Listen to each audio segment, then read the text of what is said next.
All right, today we're pulling back the curtain on a piece of technology that is quite literally everywhere. It's this hidden, invisible conductor that keeps our entire high-speed world in perfect time. I'm talking everything from your Wi-Fi router to the GPS in your phone. So, have you ever stopped to wonder, what's the invisible force that keeps our entire digital world from falling into chaos? I mean, really think about it. You've got Wi-Fi, Bluetooth, GPS signals, radio waves, all flying around at the same time. How on earth do they all stay perfectly synchronized? Well, there's a secret to it, and that's exactly what we're going to uncover. Okay, so before we can really dive into how this invisible conductor works, we need to get on the same page. We need to understand the language it speaks. So let's build our toolkit with a couple of basic but super important concepts. First up, we've got frequency. It's basically just the number of times a wave or a signal repeats itself every second. A simple way to think about it is like the beat of a drum, right? A really fast, frantic beat, that's a high frequency. A slow, steady beat, that's a low frequency. At the end of the day, frequency is all about speed. Okay, so that's speed, but what about timing? That's where phase comes in. Now, phase has nothing to do with how fast something is going. It's all about whether two things are in step with each other. The classic example is two people walking side by side. If their feet are hitting the ground at the exact same moment, they're in phase. If one is a half step ahead of the other, they're out of phase. Simple as that. So let's lock that in. Frequency is how fast, phase is are we in step. And believe me, getting the difference between those two is absolutely the key to understanding how this whole thing works. All right, toolkit's ready. We've got frequency and phase under our belts. Now let's get to the main event. Let's look at the blueprint of this thing, the phase-locked loop, and meet the three clever components that make it tick. So here's our team of three. We've got the phase detector, which we can call the comparator. Then there's the low-pass filter, let's call that the smoother. And finally, the voltage-controlled oscillator or the adjuster. Now let's break down what each of these actually does. First up is our comparator, the phase detector. Think of this as the eyes of the whole operation. Its only job is to look at two signals, the one coming in from the outside world and our own internal one, and ask, are these two in step? If they're not, it spits out a little voltage signal that says, hey, there's a difference here. Now, that little error signal from the phase detector can be a bit messy. It can be jumpy and full of noise.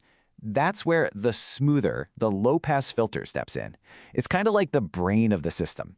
It takes that raw, noisy signal and cleans it up, smoothing it all out into one clear, stable command.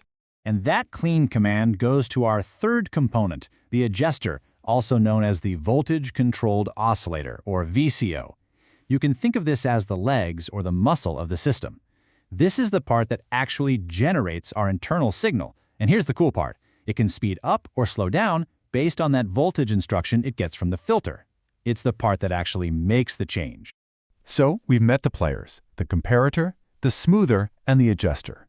Now, let's put them all together and head into the engine room to see how they work in this constant self-correcting loop to achieve what's called the lock.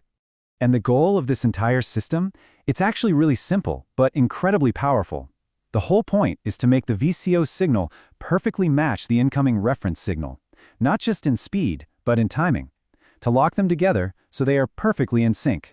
And here's how that feedback loop works, in a nutshell. Step 1. The phase detector compares the two signals.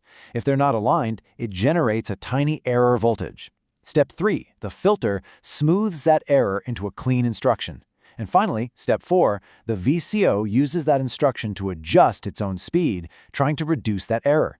And this whole cycle, compare, generate, smooth, adjust, it happens over and over, millions, maybe even billions of times a second, making tiny constant corrections until that error signal is 0. And when the error is 0, boom, we have a lock. Okay, that's a lot of technical detail, so what's the big deal? What's the payoff for all this clever engineering? Well, let's connect it all back to the real world and see exactly how this amazing little loop actually runs our lives. So if you take away one thing, let it be this. A phase-locked loop, a PLL, is basically a self-correcting circuit. Its whole purpose in life is to force one signal to lock in perfect step with another. It's a simple concept, but the implications are just massive. And when I say massive, I mean it. The scale here is just mind-boggling. We're talking more than 10 billion of these circuits are manufactured every single year. They are hiding in plain sight, tucked away inside almost every piece of tech you own. So where exactly is this invisible conductor? Well, it's tuning your FM radio, making sure you lock onto the right station. It's the reason your Wi-Fi and Bluetooth connections are so stable. It's helping read the data off your hard drive. It's what allows your phone to lock on to GPS satellite signals from space. And maybe most importantly, it's generating the constant, reliable heartbeat, the clock signal, for the CPU inside your computer. So here's the bottom line, the crucial point of all of this. Our high-speed digital world is built on a foundation of perfect timing. Without the PLL's incredible ability to create and maintain that perfect sync, communication just breaks down. The whole system, our entire digital society, simply couldn't exist. You know, the phase-locked loop started as this pretty niche electronic concept, and now it's a completely invisible, fundamental part of our world. It really makes you stop and think, doesn't it? What's the next great invisible invention out there that right now seems complicated, but in a few years, we'll all be taking it completely for granted?